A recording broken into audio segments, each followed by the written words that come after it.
Somos Restauración a las Naciones, una congregación enamorada de Dios y de su obra, que ama el servicio y ver almas restauradas y enamoradas del Padre. Por más de 17 años, Restauración a las Naciones ha desarrollado un ministerio que está impactando Colombia y naciones aledañas, levantando pastores e iglesias bajo el temor de Dios y sus principios e impulsando ministerios que han cruzado fronteras, llevando la palabra de salvación con sus dones y talentos. Bienvenidos a nuestro servicio. Vamos a la palabra rápidamente. En el primer libro de Reyes me marca mucho que cuando la pastora empezó a orar, Dios decía que habían personas que estaban literalmente en un estado de desánimo, y la palabra que quiero hablarles hoy tiene que ver casualmente con esto. Quiero hablarles sobre las características del desánimo. Las características del desánimo. En algún momento de nuestras vidas como cristianos, como hijos de Dios, el desánimo nos ha visitado, el desánimo ha tocado la puerta. Esto no es pecado, se convertirá en pecado cuando usted accede al desánimo, pero que el desánimo toque tu puerta no lo hace pecador. Somos humanos, mortales, tenemos debilidades, pero no puede ser tampoco una excusa para quedarnos con puertas abiertas en el desánimo.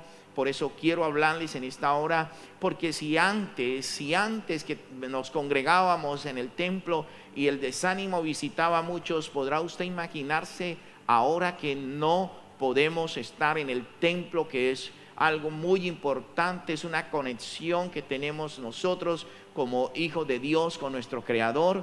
Pero oramos a Dios para que esto rápidamente sea activado en toda la tierra y podamos estar nuevamente juntos como familia de Dios.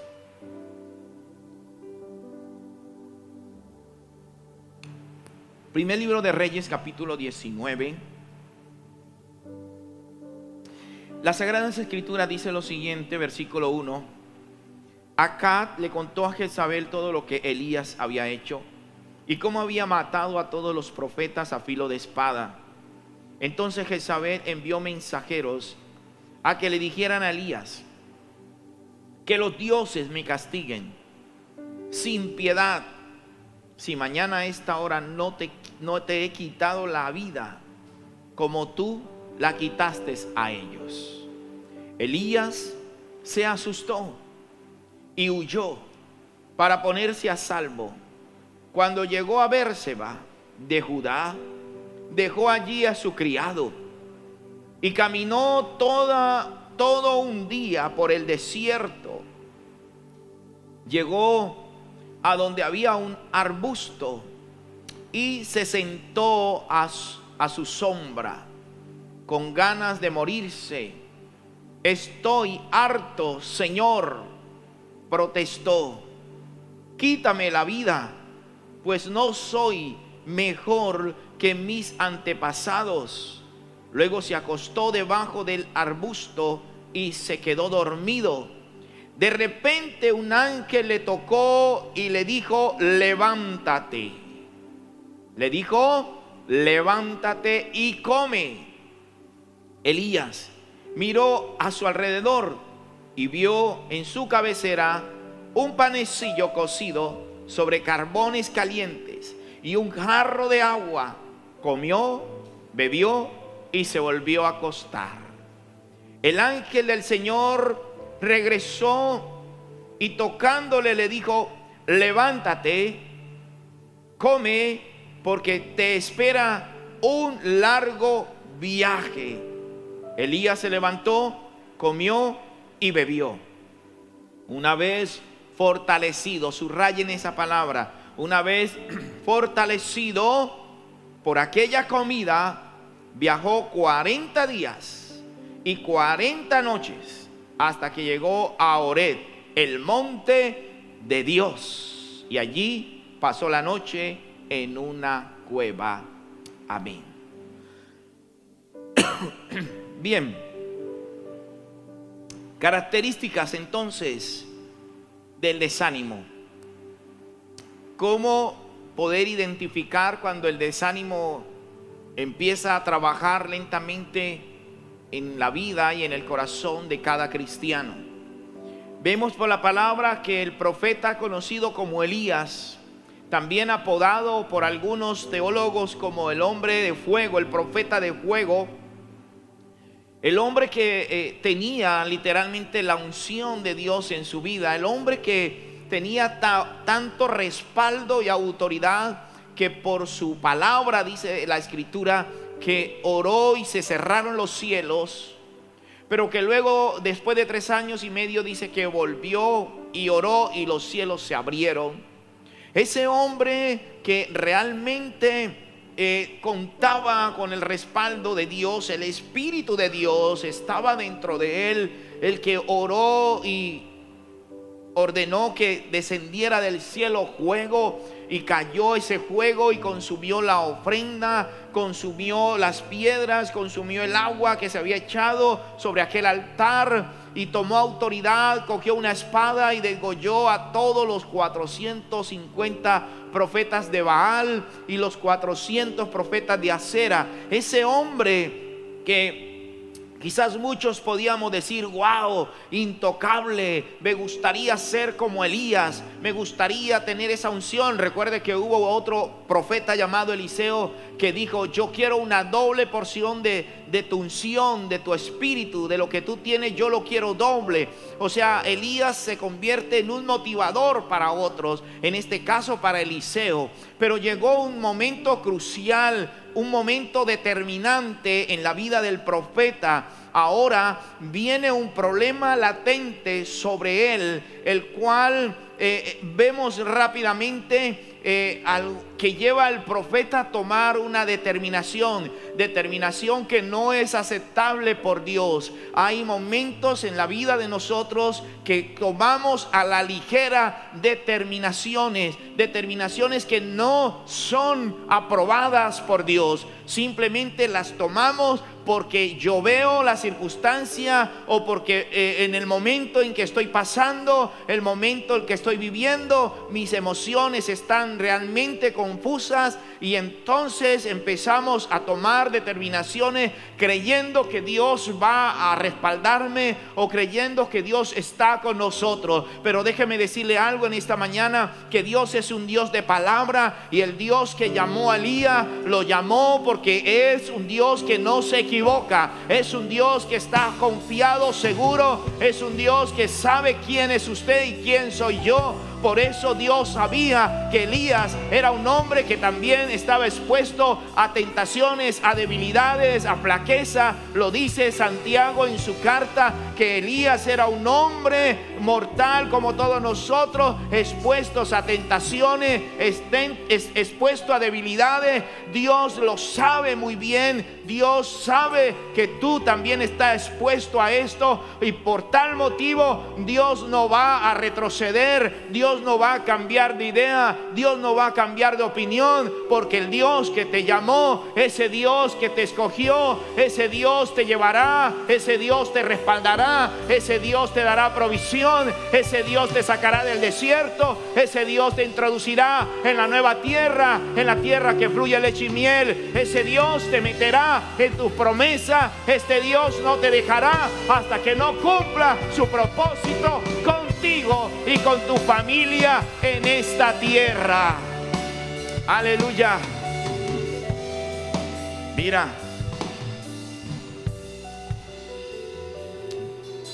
ser profeta no era fácil, ni tampoco sigue siendo fácil. Ser profeta en los tiempos de los profetas, valga la redundancia, en los tiempos del Antiguo Testamento, no era fácil.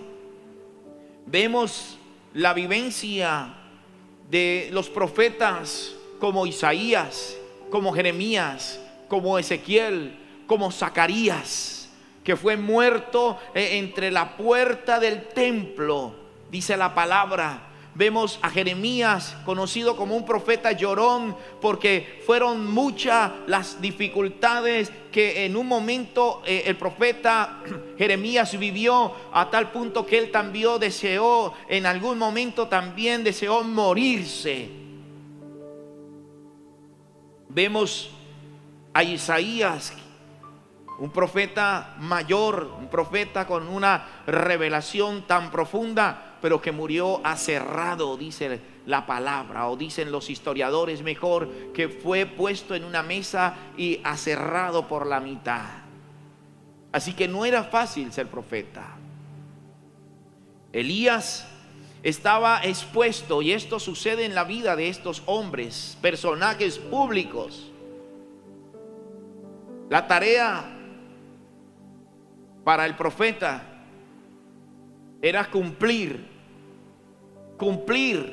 hacer, pronunciar, dar a conocer la palabra de Dios, dar a conocer las intenciones de Dios al pueblo. Había una gran diferencia entre el profeta y el sacerdote.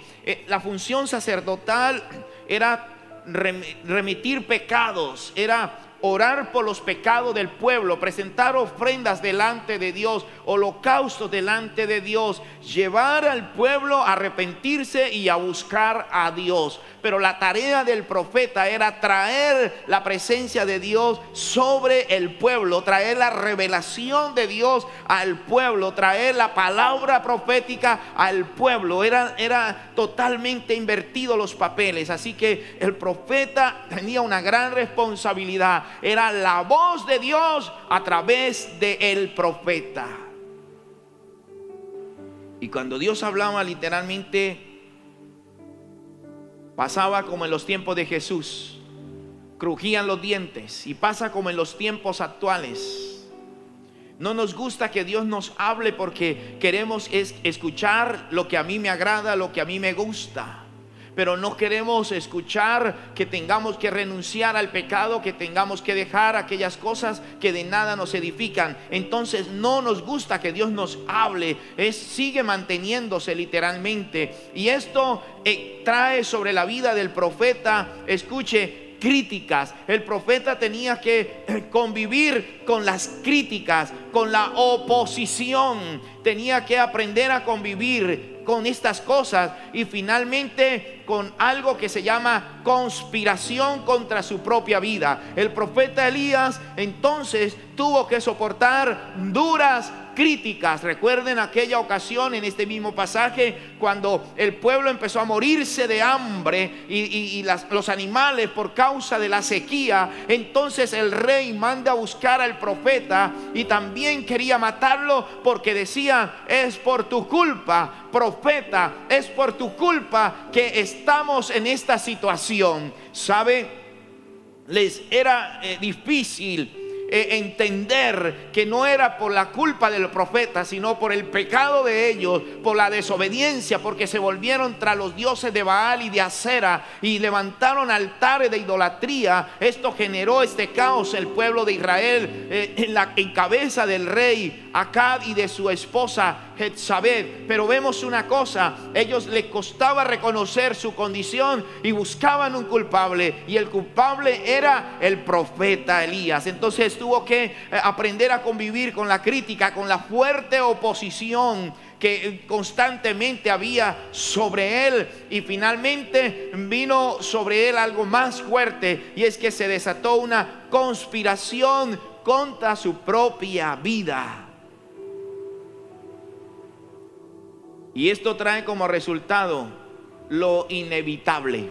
¿Qué es lo inevitable? Que se introdujo en la vida del profeta el desánimo. Se introdujo en la vida de este hombre de Dios, este profeta de fuego, este profeta que tenía tanta autoridad y respaldo. Se le olvidó que el Espíritu de Dios estaba con él. Se le olvidó que Dios lo respaldaba en todo lo que hacía, y vino sobre él el desánimo. Todo esto es el resultado de lo que ya les hablé, de la crítica, de la oposición y de la conspiración contra su propia vida. Bien, de la misma manera que vivió el profeta todas estas situaciones que produjeron en él y se introdujo en la vida de él el desánimo, de esa misma manera pasa en nosotros, pasa en nuestra vida real, pasa en nuestro contexto actual, de la misma manera. Por eso en Mateo capítulo 5 versículo 11, el Señor Jesús nos deja unos textos muy claves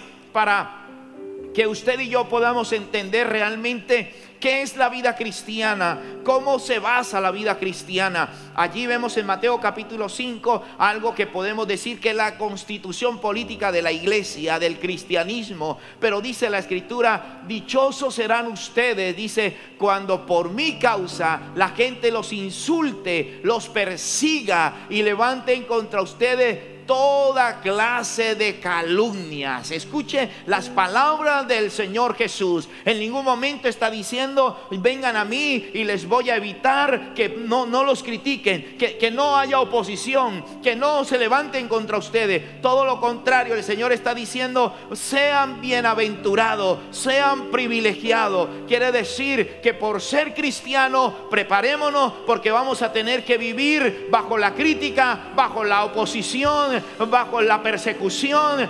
Vamos a tener que aprender a llevar la vida cristiana, pero que estas cosas que Jesús dice, si volvemos a mirar la cita: bienaventurados serán cuando los insulten. ¿Ha sido usted insultado por causa del Señor? Muchas veces nos han insultado, muchas veces nos han calumniado y lo seguirán haciendo. En esta vida de ministerio de 20 años que vamos a cumplir, he tenido que soportar crítica fuerte, alguna, otras liviana, pero hay crítica constante en el ministerio, que si tú haces es criticado, si tú no haces es criticado, que si avanzas es criticado, si no avanzas es criticado. Siempre tendremos crítica, estará haciendo parte de la vida del cristiano. Escuche, vamos a tener oposición. Cuando tú te levantas, tienes una visión, tienes visión de reino, quieres conquistar, quieres avanzar, va a haber una fuerte oposición. La tuvo Moisés con el pueblo de Israel. Muchas veces lo criticaron, muchas veces se opusieron,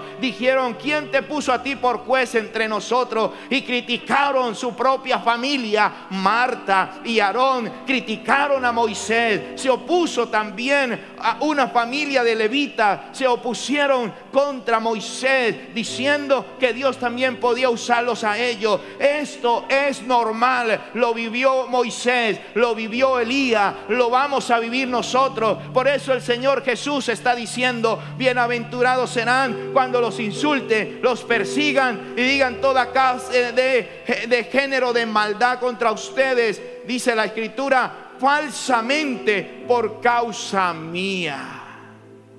Wow. Por causa del Señor. O sea que el Señor es el que provoca este despertar en las personas para que nos señalen. Lo vas a vivir en el trabajo, en la universidad, en la cuadra, con tus vecinos, en tu entorno. Pero no olvides estas palabras. Cuando dice bienaventurado, el Señor está diciendo privilegiado.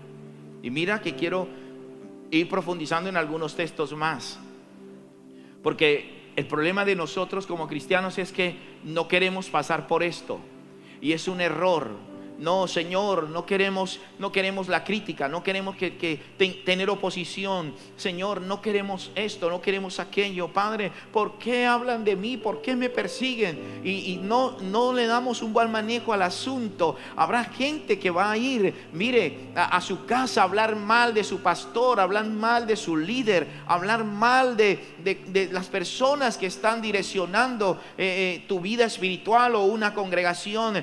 Va a haber gente en esta postura, gente que no le agrada, que no le caemos bien. Pero déjeme decirle, usted tiene que ser entendido en la palabra. Usted tiene que entender que todos nosotros, los que estamos caminando, dice la palabra, ojo, los que estamos caminando, mira, dice esto: dirán todo género de mal contra ustedes falsamente por causa mía. Escuche, falsamente. Pero si llegase a ser verdad, allí sí ya no será por causa del Señor, sino por nuestro propio pecado. Pero yo hablo aquí de que entre más el íntegro, entre más el Hijo de Dios trate de vivir en integridad, más tendrá que soportar la crítica, más tendrá que soportar la oposición, más tendrá que soportar sobre él, hasta, si es posible, escuche, conspiración contra su vida, contra su familia, contra su ministerio. El libro de Lucas, o el Evangelio de Lucas mejor, en el capítulo 9, versículo 22 dice: es necesario, Lucas 9, 22, que el Hijo del Hombre, o sea Jesucristo, padezca muchas cosas y sea desechado por los ancianos, la gente sabia del pueblo de Israel, por los principales sacerdotes, los teólogos, los maestros, los indoctos en la ley. Dice luego, y por los escribas, gente que hacía parte del estudio teológico en el pueblo de Israel. Y dice, y que sea muerto y resucite al tercer día. Pero mira lo que dice el versículo 23. Y decía a todos, ojo, si alguno quiere venir en pos de mí, niéguese a sí mismo, tome su cruz cada día y sígame. Quiero que prestemos un momento de atención, porque Jesús está hablando de él, pero ahora se refiere a todos los que queremos seguir sus pisadas. El Señor está diciendo, el Señor Jesús dice en este pasaje, es necesario que todas estas cosas vengan sobre mí. Pero si tú quieres seguir la vida del cristianismo, si tú quieres ser discípulo de Cristo, déjeme decirle que usted también va a tener que cargar su propia cruz. Mira, no es como de pronto vemos en ciertos momentos en la Semana Santa que gente toma una figura de una cruz, hacen una cruz de madera y se la colocan en sus hombros y caminan pagando cierta penitencia. No, aquí no es la cruz de Jesús. Nosotros no vamos a tomar la cruz de Jesús. En ningún momento el Señor Jesús está diciendo tome mi cruz. No, solo fue la cruz de Jesús y solo Él la cargó, y era la de Él que representaba el pecado de todos nosotros. Pero hay otro tipo de cruz, y es la que Jesús dice, si alguno quiere venir en pos de mí, va a tener que negarse a sí mismo. Ahí empieza el proceso. Negarse a sí mismo es negarme a mi voluntad, negarme a mis deseos, negarme a mis caprichos. A veces creemos que obedecer es cuando a mí me gusta hacer algo, pero muchas veces obedecer es lo que a mí no me gusta hacer. Y eso es la vida cristiana, negarse a sí mismo. Por eso mucha gente dice, oh, eso es la vida cristiana es difícil, es complicada, eso es imposible, porque no quieren negarse a sí mismo, no quieren dejar sus propios deseos, sus propios caprichos, sus propias satisfacciones carnales por negarse a sí mismo. Y el negarnos a sí mismo es tomar la cruz, y dice, tome su cruz. ¿Cuál? La crítica, la oposición. ¿Sabe cuánta gente murió por establecer el evangelio en Colombia y en la tierra? Mucha gente. ¿Sabe cuánta gente murió en los tiempos de la iglesia primitiva por establecer el cristianismo? Muchos, inclusive los apóstoles. Todos se convirtieron en mártires. Pedro murió crucificado con los pies hacia abajo. Hubo un mártir, el primer mártir discípulo o apóstol del Señor Jesús, Esteban, y fue traspasado con la misma espada de Herodes. Otros fueron llevados a la cárcel. Vemos en la palabra de Dios que establecer el evangelio y vivir la vida cristiana le costó a muchos cristianos ser llevados a los circos para que los romanos allí se divirtieran, y aún los mismos judíos se divirtieran. Vemos familias que fueron desintegradas aparentemente porque fueron violados, los mataron, los echaron a las bestias del campo. Otros tuvieron que vivir en diferentes ciudades fuera de su tierra, fueron expatriados, dispersados por causa del Señor Jesucristo. Entonces escuche, si ellos lo vivieron, nosotros también lo viviremos. Pero esto no tiene que ser un motivo de estoy desanimado. ¿Por qué? Porque el Señor no me oye. No, hermano, no, hermana. Eso no es nada comparado a lo que realmente puede provocar un desánimo en su vida. A veces nos desanimamos por cosas tan insignificantes como: ¿por qué está desanimado? Ay, porque es que ya yo no me estoy congregando. No, por Dios. Mira, dice el apóstol Pablo, segunda carta a los Corintios capítulo 4 versículo 8 al 10. Dice Pablo: afligidos en todo. ¿Entiende esa expresión? Afligidos en todo. Luego dice: pero no agobiados, perplejos, pero no desesperados. Segunda de Corintios capítulo 4 versículo 8 al 10. Allí, para que hay personas que están viendo el texto en las pantallas, así que agilicemos allí también los que están detrás de cámara. Afligido en todo, pero no agobiados. Perplejos, pero no desesperados. Escuche: perplejos, pero no desesperados. Perseguidos, pero no abandonados. Derribados, pero no destruidos. Escuche ese pasaje que habla el apóstol Pablo. ¿Y quién más que él?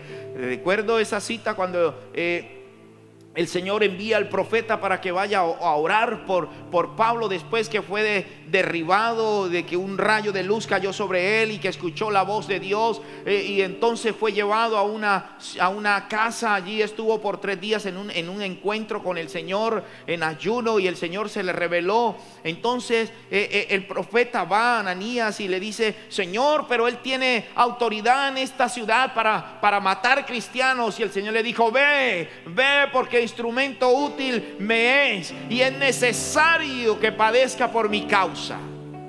Escuche eso. Usted que dice: Señor, líbrame de la aflicción, Señor, líbrame de esto, Señor, líbrame de aquello, de lo otro. El Señor nos librará, pero escuche, es necesario las aflicciones.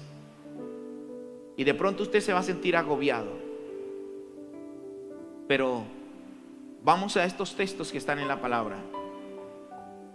Vamos a estos textos. Afligidos en todo, pero no agobiados. Perplejos, pero no desesperados. No sé si miramos la versión que colocaron en pantalla para leerla también allí. Dice el versículo 10. A ver, miremos acá. Dice: perseguidos. No, regálenme el versículo 8 en la Reina Valera. Dice: que estamos atribulados en todo, mas no angustiados. ¿Cómo está la situación? Tribulación constante. Tribulación en todo, en la economía, en la salud, en la familia. Este COVID-19 ha traído una tribulación no solamente en la salud, ha generado ahora... se ha aumentado el hurto, la violencia en las calles nuevamente. Atribulados, afligidos. Sigamos. Versículo 8 dice: que estamos atribulados en todo, mas no angustiados, en apuros, pero no desesperados. Podemos estar en apuros. ¿Ha estado usted en algún apuro alguna vez? Sí. El hecho de que seamos hijos de Dios no nos hace inmunes a un apuro. Sí, en algún momento usted va a tener un apuro, ¿cierto? Y entonces usted va a tener que apurarse.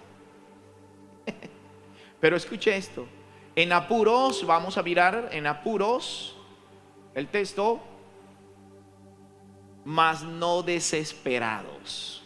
O sea, podemos controlar la situación. Pero vamos a mirar el versículo, dice: llevando, dice Pablo, versículo 10, llevando siempre en el cuerpo, por todas partes, la muerte de Jesús, para que también la vida de Jesús se manifieste en nuestro cuerpo. ¿Entiende lo que está diciendo Pablo? Para aquellos que se desaniman por cualquier cosa, para aquellos que ni siquiera han sido flagelados ni han sido llevados a la cárcel por causa de Jesús, simple y sencillamente porque lo tocó una enfermedad, o porque lo tocó una crisis financiera, o porque está en cuarentena, o porque hay problemas en el hogar y usted ya dice: estoy desanimado. Mire lo que dice Pablo: llevando siempre en el cuerpo por todas partes, que dice, la muerte de Jesús, para que también la vida de Jesús se manifieste en nosotros. O sea que así como Jesús sufrió literalmente en todo su cuerpo hasta llevarlo a la muerte, nosotros también vamos a tener que sufrir. Gracias a Dios que no estamos siendo lacerados ni estamos siendo apedreados. Gracias a Dios que contamos con una constitución en nuestro país de libertad de culto, pero a veces hay fuerte oposición. No somos flagelados físicamente, pero sí somos flagelados con el chisme, con la mentira, con la murmuración, cosas como esta que constantemente están inventando sobre la vida de un cristiano, y más sobre la vida de un pastor, de un apóstol, de un profeta, de un maestro de la palabra. Es constantemente perseguido. Bien, rápidamente para ir avanzando y así terminar. Si miramos el texto del primer libro de Reyes, vamos a encontrar algunos resultados negativos en la vida del profeta, que generaron como tal el desánimo. Número 1, quiero que usted lo identifique. Esto es importante. Cuando usted aprende a identificar, usted va a saber cómo contrarrestar. Es algo así, hablemos un poco, ya que esto se ha vuelto muy común, el tema del COVID-19. Cuando empezó esta pandemia, este contagio, este virus en la China, muy difícilmente podían saber cuáles eran sus reacciones. Pero a medida en que esto desafortunadamente cogió fuerza y se ha extendido por toda la tierra, han logrado identificar alguna serie de reacciones, negativas, pero que ayudan, alertan a la persona para que asimismo la persona empiece a tomar una serie de precauciones, empiece ¿cómo le llamamos? A guardarse, a tomar algunos medicamentos, ¿cierto? Entonces, ¿qué tenemos ahora? No, pues si usted tiene mucha fiebre a una temperatura muy alta y constante, listo. Que si usted tiene mucho dolor de espalda, ok. Que si usted empezó a perder el gusto, el sabor, y ya usted no percibe nada, entonces le está diciendo, son algunas reacciones, algunas señales, algunas manifestaciones de que probablemente usted pueda estar contagiado. Entonces, ¿qué hay que hacer? ¿Echarnos a morir? No, vamos a empezar a tomar una serie de reacciones, a guardarnos, a distanciarnos, a no tener contacto con nuestros seres queridos para salvaguardar la vida de ellos, a empezar a tomar algunos medicamentos y de esta manera empezar a hacerle frente a este tema. Lo mismo pasa en la vida espiritual. Es algo que quiero que usted entendamos. Hay una serie de reacciones negativas que usted tiene que aprender a identificar, de que el desánimo se metió en su casa, se metió en su familia, se metió en su economía. Tienes que discernirlo para poder entonces trabajar y contrarrestar al desánimo, y no simplemente decir estoy desanimado. No, juntamente con el desánimo está la cura, está la solución. Mira, lo primero es pérdida de fuerza. Pérdida de fuerza. Cuando el desánimo tiene el control, entró a su vida, usted va a empezar a perder fuerza. Fue lo que le pasó al hombre de Dios, el profeta de fuego. Wow, el que tenía autoridad y cogió una espada y cortó. Imagínese usted, cortó, hágase la idea. A veces a mi esposa no le gustan las películas violentas, sangrientas. Dice, uy, usted sí le gusta eso. Pero si uno lee la Biblia se va a dar cuenta que el Antiguo Testamento fue sangriento. Y uno apenas ve por ahí que le cortó la cabeza y cierran los ojos. Ahora imagínese el profeta de Dios: tráiganme para acá los 450 profetas de Baal, arrodíllemelos ahí uno por uno, préstenme una espada. Y empezó 450, no fue uno, ni fueron dos, ni fueron tres. Qué bueno tener al profeta Elías de amigo, ¿no? Era mejor tenerlo de amigo que de enemigo. 450 cabezas rodaron ese día por la espada y la mano de un solo hombre, con el respaldo, escuche, de Dios. Pero ahora, cuando recibe una trágica noticia, ¿qué noticia? Mira, versículo 4, veamos rápidamente, dice: y él se fue por el desierto un día de camino, versículo 2. Entonces vino Jezabel, la reina, la esposa del rey, valga la redundancia. Entonces envió Jezabel a Elías un mensajero diciendo: así me hagan los dioses y aún me añadan mañana, si a esta hora yo no he puesto tu persona como la de uno de ellos. En otras palabras, si mañana tu cabeza no va a ser separada de tu cuerpo, como tú lo hiciste con mis 450 profetas o profetas paganos. Así que Elías escuchó esta noticia del mensajero y tuvo miedo. ¿Dónde está aquel hombre fuerte? Aquel hombre que demostró ante el rey y la multitud, aquel hombre que no le tembló la mano para ejercer ese momento de reprensión y de autoridad. Ahora está huyendo, dice el versículo 4. Y él se fue por el desierto un día de camino, y vino y se sentó debajo de un enebro, deseando morir. Se dijo: basta ya, oh Jehová, mejor quítame la vida. Ahora vemos pérdida de fuerza. Cuando usted empieza con toda la energía, con todo el vigor, con todo el juego a buscar a Dios, pero lentamente usted ya no quiere orar, ya no quiere conectarse ahora en las transmisiones, porque nos hemos tenido que reinventar también. Ahora usted ya no quiere ni siquiera conectarse, no quiere saber nada. Usted, escuche, no se ha dado cuenta que el desánimo empezó a entrar a su vida. Ya usted no quiere leer la Biblia, ya usted no quiere orar, ya usted no aparece por ningún lado. Se perdieron las fuerzas. Entonces usted decide irse por el desierto, huir sin fuerza. Mira, cuando hay pérdida de fuerza, esto genera atrofiamiento de la mente.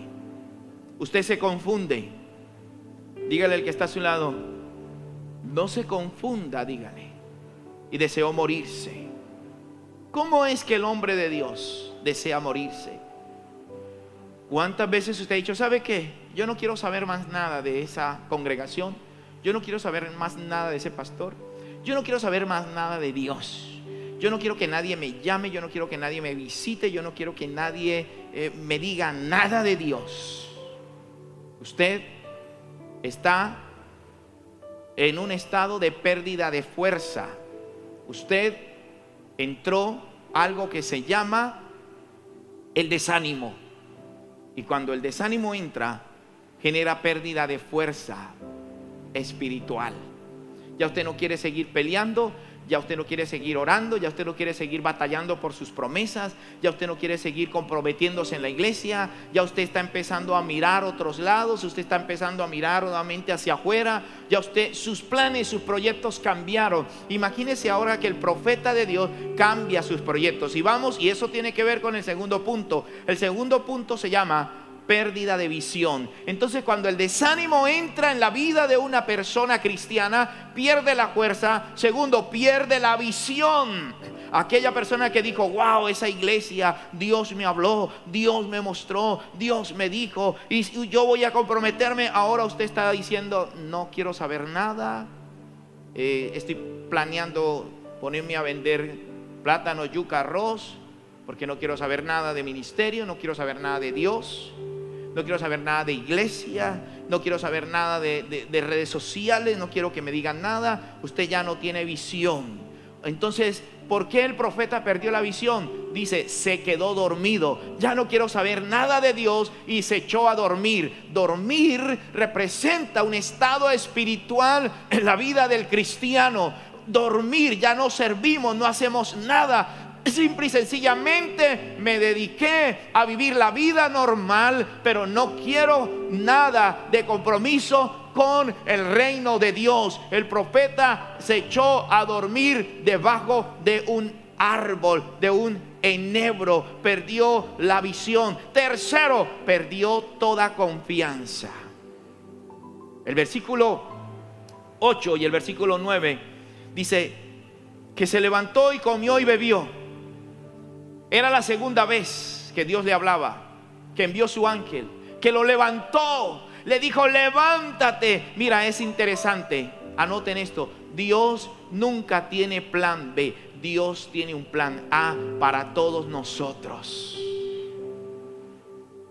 Y Dios no va a responder a esos caprichos de nosotros. Usted que le dice, es que yo quiero que Dios me muestre, es que yo quiero que Dios me diga que tengo que levantarme, es que yo quiero que Dios me diga que tengo que hacer. Dios no se lo va a mostrar. Dios no va a correr a lo que usted, a los caprichos suyos y míos. Mira, el profeta le dice, mátame. ¿Qué tal que Dios hubiera corrido y lo hubiera matado? Pero no. ¿Sabe qué, Señor? Revélame. Dime que tengo que volverme al mundo y yo lo haré. Y hasta ahora ni ayunan para entregar los cargos. Pero Dios no lo va a hacer, porque ya Él determinó algo en tu vida. Por eso lo que el Señor va a hacer es que te va a levantar. Hay muchas maneras. Va a recibir una llamada del profeta, del apóstol, del pastor, del líder. Así usted no quiera escuchar o recibir, te va a entrar una llamada. Presta atención, te va a llegar un mensaje de texto. Presta atención, porque el Señor te está llamando, te está diciendo, levántate, come y bebe, porque te espera un camino todavía que cumplir. Te espera un desafío todavía por delante. Levántate, come y bebe. Aleluya. Te está esperando que le entre otra llamada, o que le llegue un mensaje de texto, que no sea el pastor y que no sea el líder, y mucho menos que le diga, no lo he vuelto a ver conectado. Porque ya no podemos decir, no lo he vuelto a ver en la iglesia. Porque ahora la iglesia está a través de estas redes sociales. Entonces, ya hemos tenido que cambiar y decir, hermana. Anteriormente yo decía, hermana, no la he vuelto a ver por la iglesia. Ahora tengo que decir, hermana, no la veo conectada. ¿Cómo cambiaron las cosas en este año 2020? No, pastor, es que Dios sabe. Sí, Dios sabe, y como sabe, te va a entrar llamadas para que te levante. Entonces mira todo lo que trae el desánimo: pérdida de fuerza, pérdida de visión, pérdida de confianza. De confianza, ya ni siquiera tú crees en ti misma, te confundes ya, no sabes si te habló Dios o te habló el diablo, ya no sabes nada. Elías quedó totalmente perdido, confundido. Bueno, Dios lo levantó, comió y volvió, y usted ve que se regresa, pero vuelve y se mete en una cueva. El hombre ya ni siquiera confiaba en él mismo, perdió toda su confianza. Lo marcó ese proceso. Mira, nos puede suceder a nosotros. Elías esperaba. ¿Qué esperaba el profeta? Que con ese milagro sobrenatural, que cayó fuego del cielo, como mínimo el pueblo se arrepintiera. Pero no se arrepintió, antes lo persiguieron más. Nosotros muchas veces esperamos eso, pero las cosas no se dan de esa manera.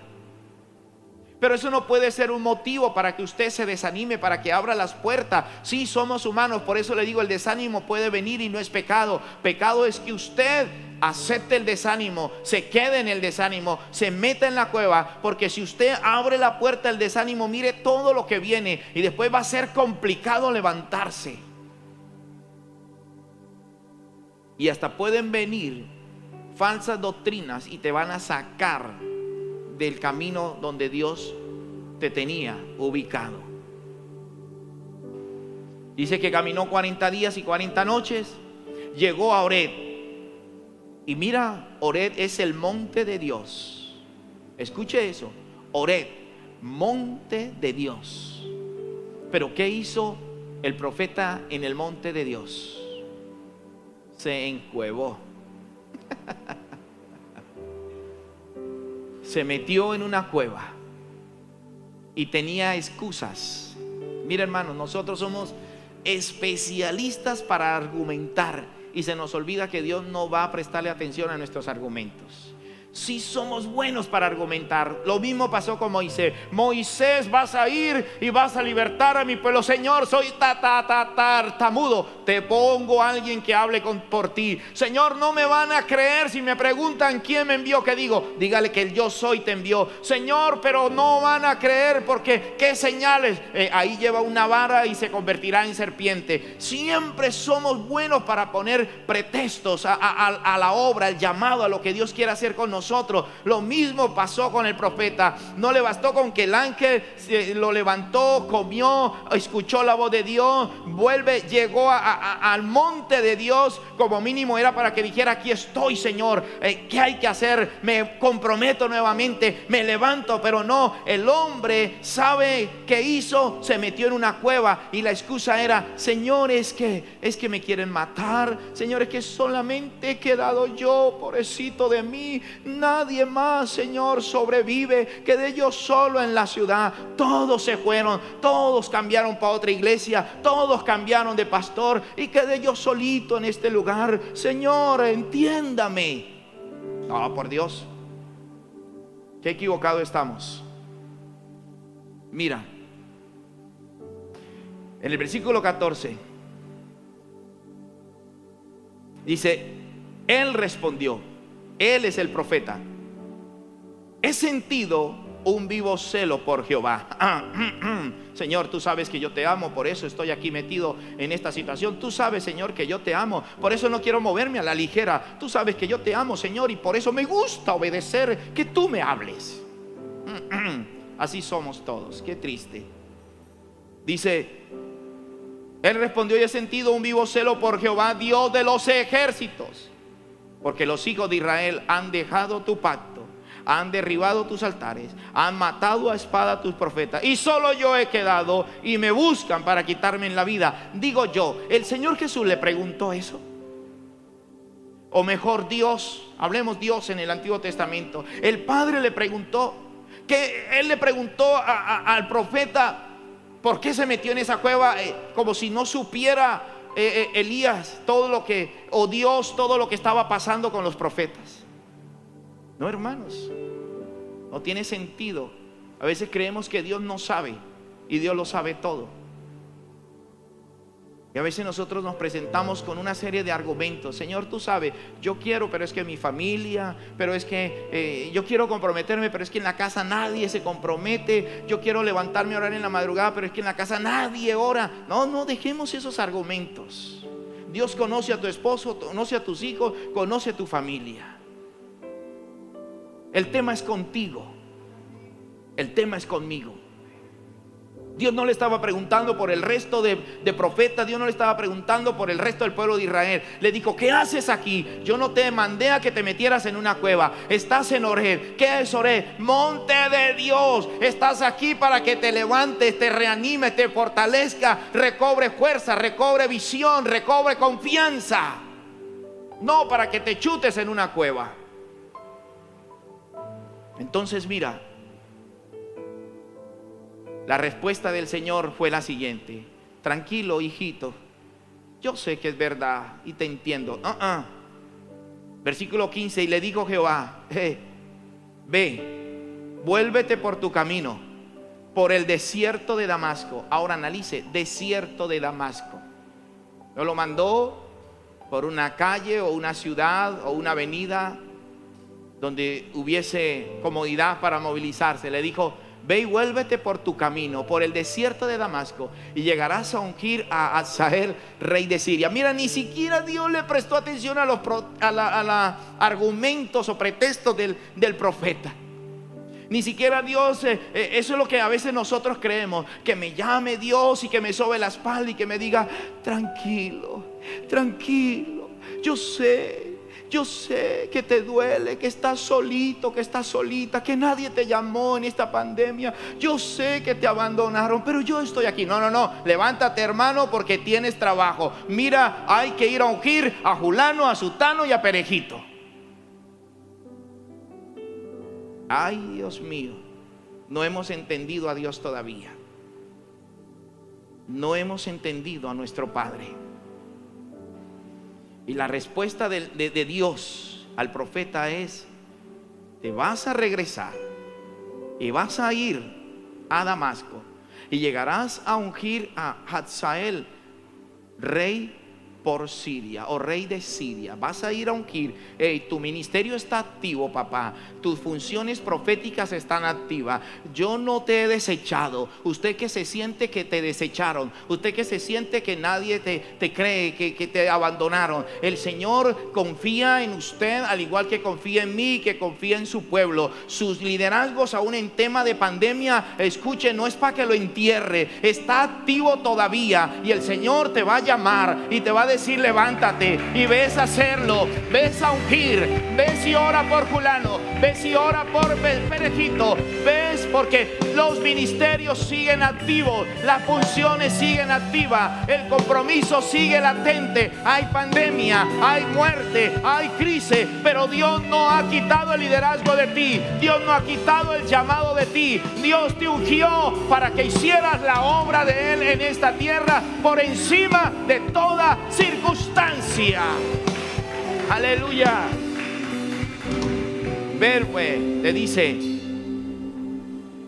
y a Jehú, hijo de Ninsi, ungirás por el rey de Israel, y a Eliseo, hijo de Safat de Abel Meholá, lo ungirás para que sea tu profeta en tu lugar. Le está diciendo: papá, hay que levantar un sucesor. Sí, te voy a levantar, te voy a quitar de esta tierra, pero no será como tú querías. No te vas a morir como tú quieres. No te voy a mandar un rayo y te voy a partir. No, tienes un trabajo que hacer. Escuche, todos nosotros vamos a morir algún día, pero el Señor no va a permitir que usted muera sin que primero ejecute lo que Él te asignó en tu vida. Todos tenemos una asignatura del cielo. Fuimos enviados a esta tierra con un propósito, con una asignación, y Él no nos dejará hasta que no lo cumplamos. Si llegó la hora de morir, usted ya cumplió el propósito de Dios en esta tierra. El Señor no va a prestarle atención a tus pretextos. Mira, pérdida de seguridad. Nosotros tenemos un problema, y es que ponemos nuestra seguridad y creemos que estamos confiados por un trabajo, por la esposa, por los hijos o por la riqueza.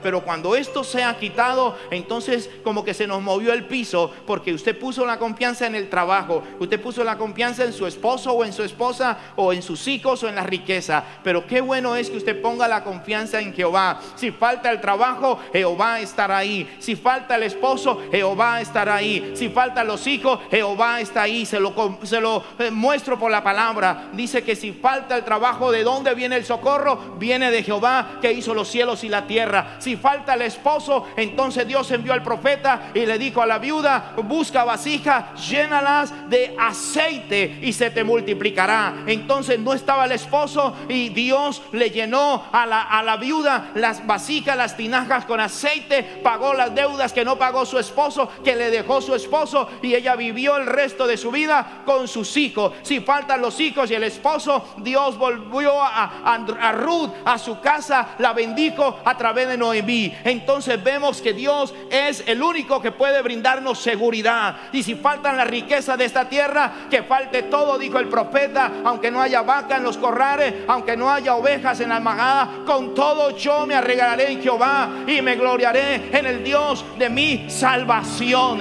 Eso es poner la seguridad en Dios. Aleluya. Termino diciéndoles que ha llegado el momento de que tú salgas de la cueva, de que salgas de tus pretextos, de que salgas de allí del nadie me llama, del que estoy solo o sola, del que no tengo trabajo, me dejó mi esposo, me dejó mi familia, me dejó mi abuelo. Salga de esa cueva, salga para cumplir el designio que el Dios eterno puso sobre tu vida. Sal de tu cueva. Hoy es el momento de salir de esa cueva y decirle: aquí estoy, Señor. Lo que tú has dicho, lo que tú has establecido desde el cielo para mí, quiero que se ejecute. Perdona mis pecados en esta hora. Perdona mi pasivismo, perdona mis argumentos, y me levanto. Cierra tus ojos ahí en tu casita y reflexiona por un momento en la palabra en esta hora. Yo creo que Dios ha hablado a todos nosotros en esta mañana. Y dice la palabra que Elías salió de la cueva y cumplió todo lo que Dios le dijo. Luego que Elías hizo lo que Dios le dijo, entonces vino un carro de fuego desde el cielo y se lo llevó. Fue arrebatado. No conoció la muerte como todo mortal y se fue a la presencia de Dios. Si tú quieres ir a la presencia de Dios, tendrás que salir de la cueva. Si tú quieres ir a la presencia de Dios, tendrás que dejar los argumentos. Si tú quieres ir a la presencia de Dios, tendrás que separarte de todas aquellas cosas que no te sirven, que no te edifican. Cierra las puertas ahora. Cierra esa puerta. Cierra esa puerta ahora al desánimo. Ciérrala ahora. Adoremos a Dios. Aleluya. Señor, así es. mi fortaleza, Aleluya. como ninguna. El Espíritu de Dios Vives en mí. está dispuesto para darte nuevas fuerzas. Tú eres Señor. El Espíritu de Dios está dispuesto para devolverte la visión. Mi esperanza. El Espíritu de Dios está dispuesto para volverte la confianza. El Espíritu de Dios está dispuesto para devolverte tu seguridad. Aleluya. Gracias que me Así es. levanto. Nombre Que me restauró. Tú has sido fiel. ha sido fiel. Tú has sido fiel. Créalo en esta hora. Perfecto amor. Perfecto amor. Inagotable. Así es. Incomparable. Dígalo ahora. Vives en mí. Y gracias que me levanto. Nombre que me restauró. Dígale, has sido fiel. Tú has sido fiel. Has sido fiel. Tú has sido fiel.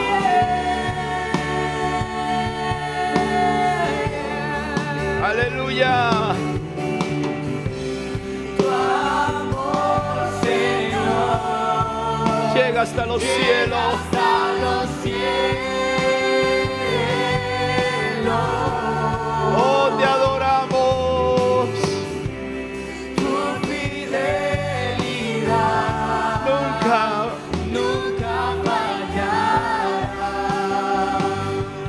para ser arrebatados por la presencia del Señor. Tienes que salir de la cueva del miedo, de la cueva de los argumentos. Sal, suelta esos argumentos, suelta esos pretextos, suéltalos ahora. El Señor los conoce, el Señor sabe tu condición, pero también sabe tu destino. Aleluya. El Señor conoce lo que tú estás viviendo en este momento.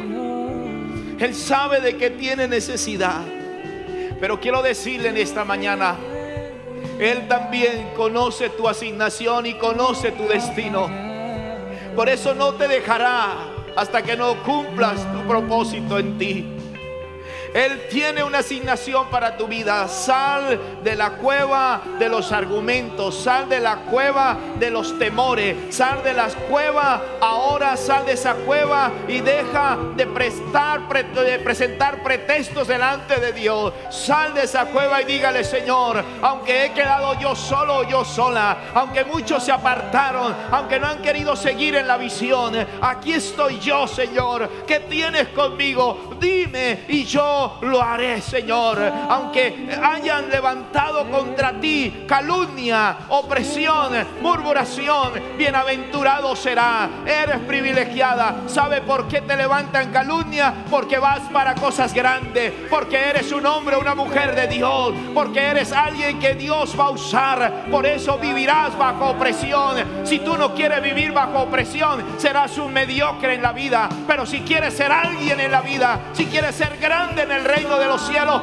tendrás que soportar la opresión, la crítica, la murmuración, como lo dijo nuestro Señor Jesucristo. Oh, le hablo a aquellos que argumentan para justificar su desánimo. Ahora no hay ningún pretexto. Dígale: no hay ningún pretexto. Con hijos o sin hijos, con casa o sin casa, con carro o sin carro, con dinero o sin dinero, te seguiré, Señor. Te serviré, Señor. Haré lo que tú tengas conmigo. Haré lo que tú quieras que yo haga. Tomaré mi cruz y te seguiré. Renunciaré a mí mismo y te seguiré, Señor. Tócalos ahora. Tócalos ahora.